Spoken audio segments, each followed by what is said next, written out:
Hi everyone, my name is Savannah Morgan and I'm a second year PhD student in the Agricultural and Biological Engineering Department.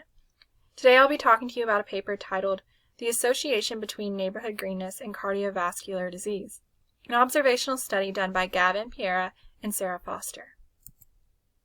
So this study sparked my interest because I watched a documentary in the past called Unnatural Causes, and it looked at how one's access to certain resources or one's environment can impact their stress levels, and how chronic stress can lead to long-term health risks, such as risk of cardiovascular disease. I found this fascinating that one's access to certain resources or environment can define their health. And so I wanted to look into the resource green space and how one's access to green space can impact their long-term health risk of cardiovascular disease. Here I'll define what greenness is and also talk about cardiovascular disease. Cardiovascular disease is the leading single cause of death across the world, and it's projected to remain so by 2030. There are both modifiable and non-modifiable risks, and the risk factor of interest for this study is physical inactivity. Variability in neighborhood greenness is a single metric that encapsulates two potential promoters of physical activity: an aesthetically pleasing environment and access to urban destinations. Previous studies have looked at greenness and its impact on physical activity. They found that proximity to parks and a greater land use mix can lead to an increase in physical activity. However, there are a few studies that have looked at the relationship between green space and access to green space and one's risk of cardiovascular morbidity. So this is what was of interest for this study. They're looking at Perth, Australia, and they're investigating the effect of neighborhood greenness on both self-reported and hospitalization of coronary heart disease or stroke. They account for behavioral, biological, and habitat factors. This study is a cross-sectional study. There are 11,404 participants of this study. The participants answered a survey done in Australia between the years of 2003 and 2009.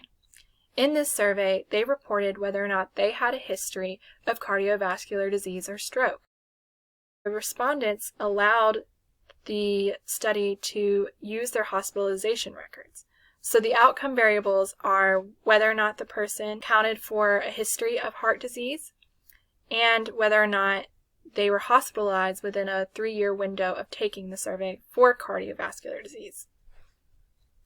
Greenness is also an interest for the study, and so that was studied with the Normalized Difference Vegetation Index. And then multiple regression models were used to analyze all the different factors involved in this study. So I'm going to talk a little bit more about the survey.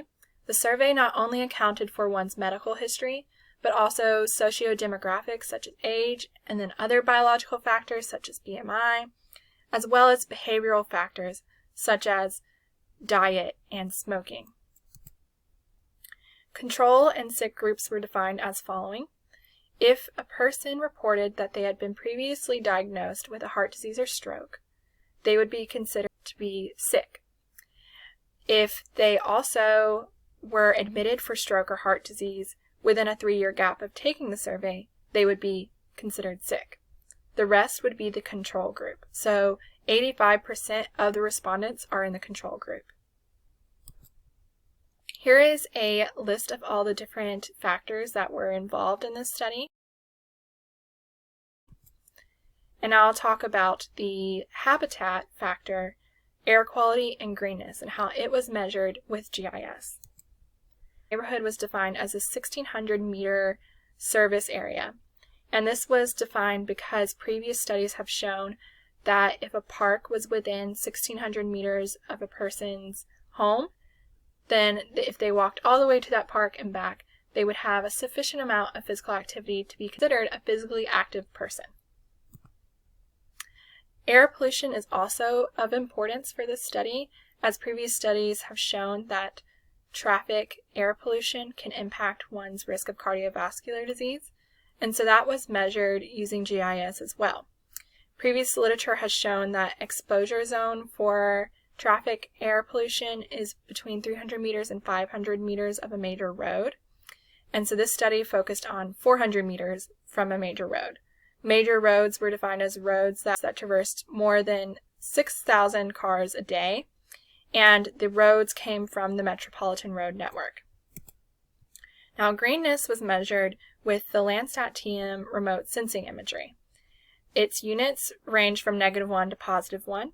If it was -1, that means it was water and it was areas of no greenness at all. If it was +1, that meant it was complete greenness, so like forest. The one of interest for this study is variability in greenness, so we're looking more into the in between -1 and +1. And this unit was defined with the normalized difference vegetation index.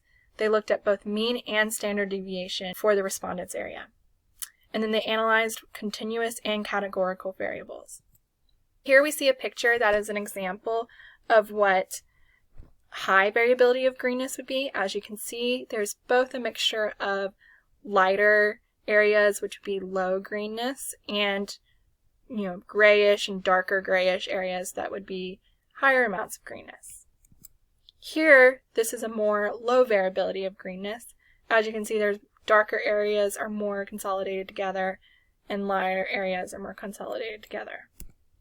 There were 3 tertiles for greenness. There was low, medium, and high, and this was for both mean and standard deviation of greenness.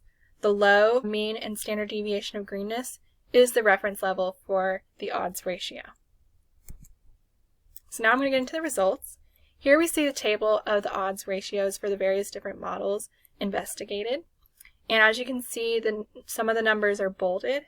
Bolded numbers mean that the odds ratio was statistically significant at the 95% confidence level.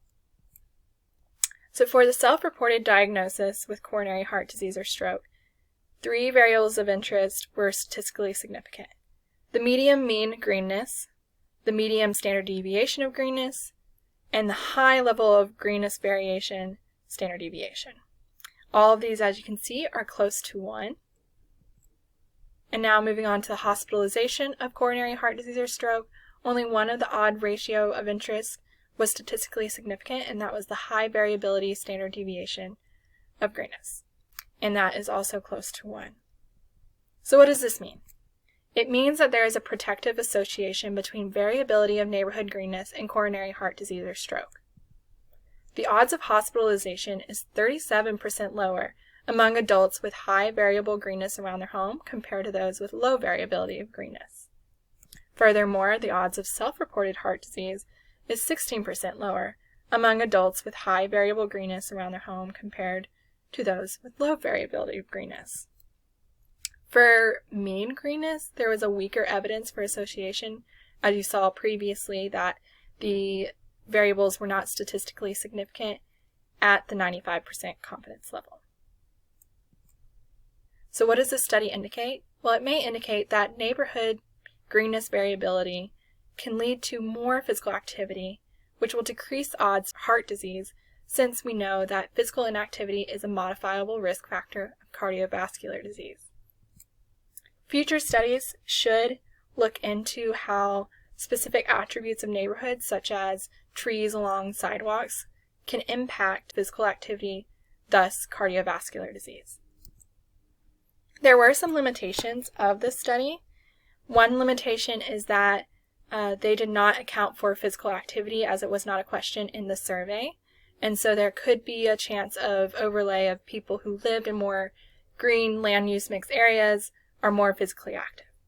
Furthermore, there was not an adjustment made for known risk factors for cardiovascular disease, as it was also not in the survey.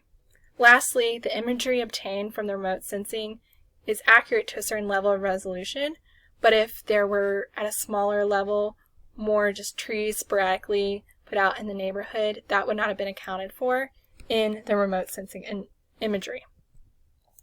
So in conclusion, coronary heart disease and stroke was negatively associated with neighborhood greenness. Thank you all, and here are my references.